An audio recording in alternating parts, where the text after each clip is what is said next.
and welcome back to my YouTube channel. I am Katie Lou. Thank you very much for joining me again.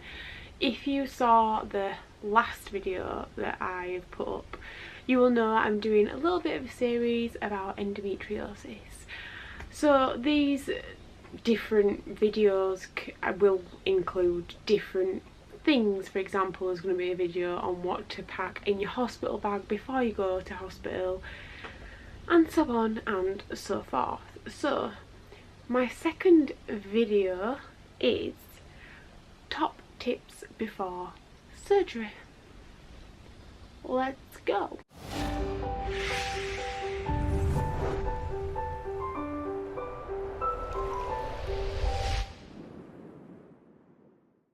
So this might sound really stupid, what I'm about to say, and it's probably the first thing you think about doing when you're having surgery, but believe me, some people just don't bother and they think, right, I'll be fine. So the first thing on my list is shower. Don't have a bath. Make sure you have a shower if you can, obviously, because you need to wash everything off of your body. Absolutely everything needs to be cleaned. Now, I don't know what like in America or other parts of the world, but in the UK you get this solution given to you, and this is called Hydrex. Let me see if it'll focus. Hydrex surgical solution. So as you can tell by how much mine's gone down, I've used this quite a few times.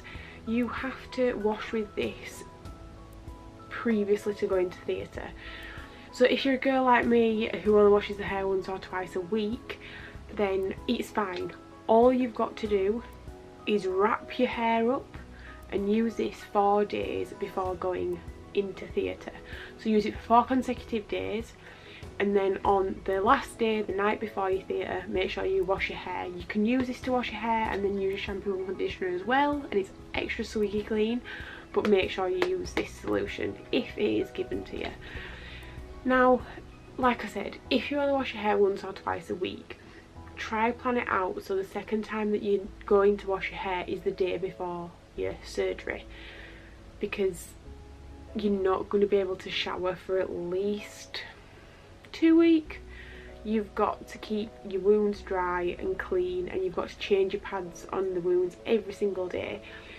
So you can't get in a bath or a shower and get water in them. It's a big no-no. They usually say when your stitches have dissolved, make sure it's all closed up and then you can have a shower. Yes, you can wash under your armpits and everything else like that, but you can't physically get in the bath or the shower.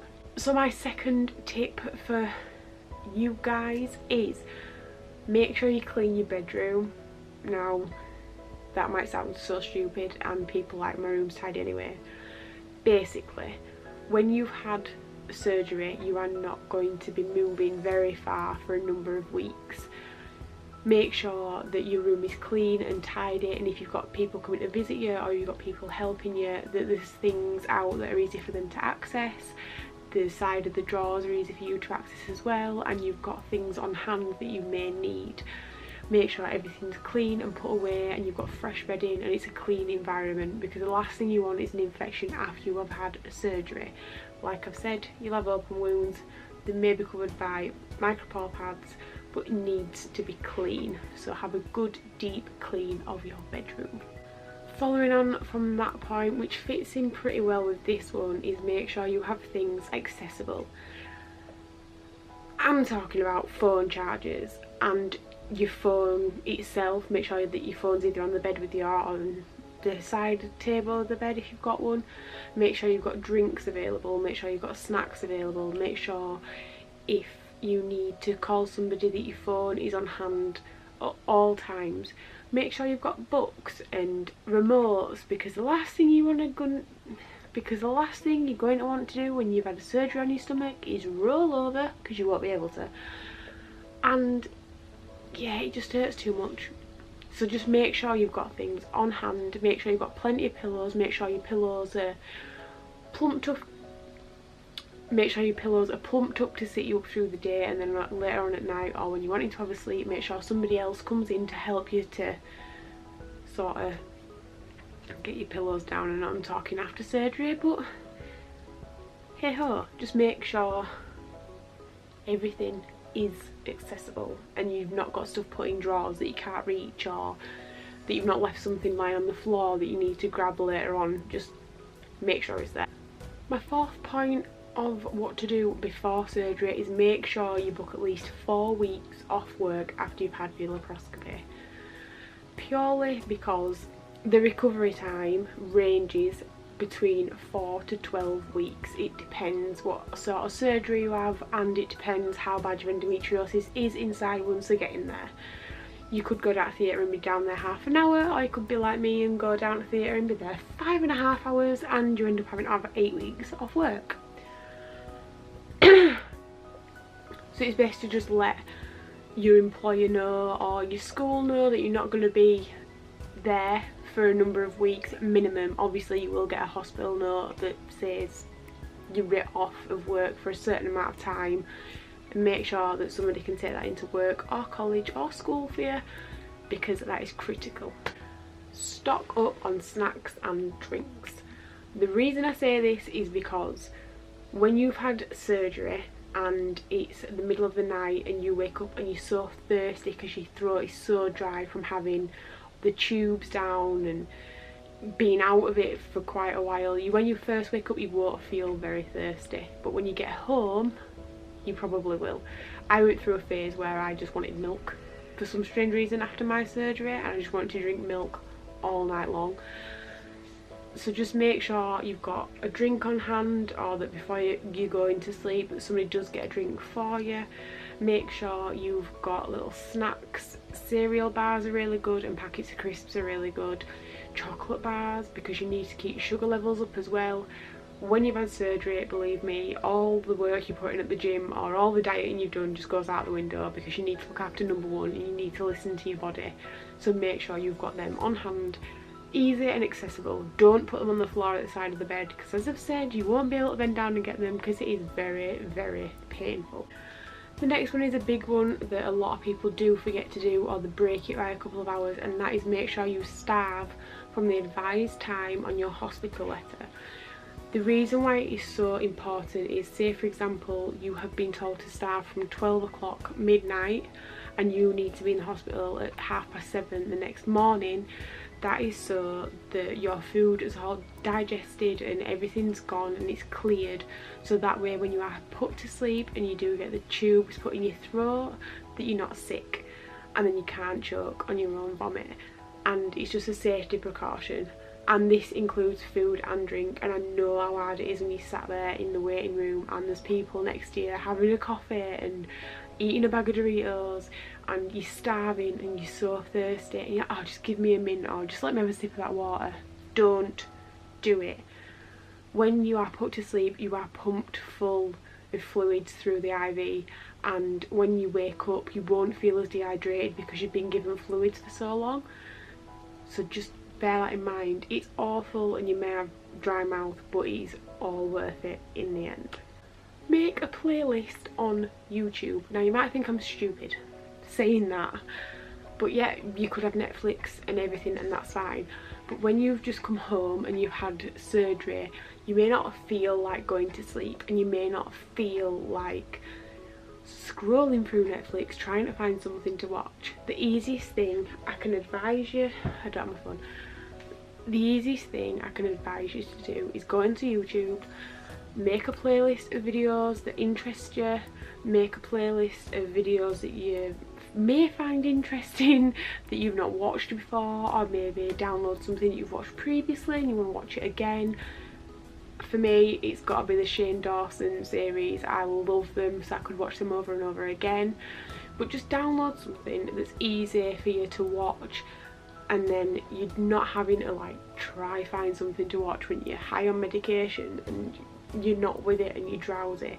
There at touch of a button you can just start watching it. It's simple, saves a lot of time, and it stops you getting wound up with yourself because you can't find something to watch. Believe me, it works. Pack your hospital bag. don't leave it till the morning.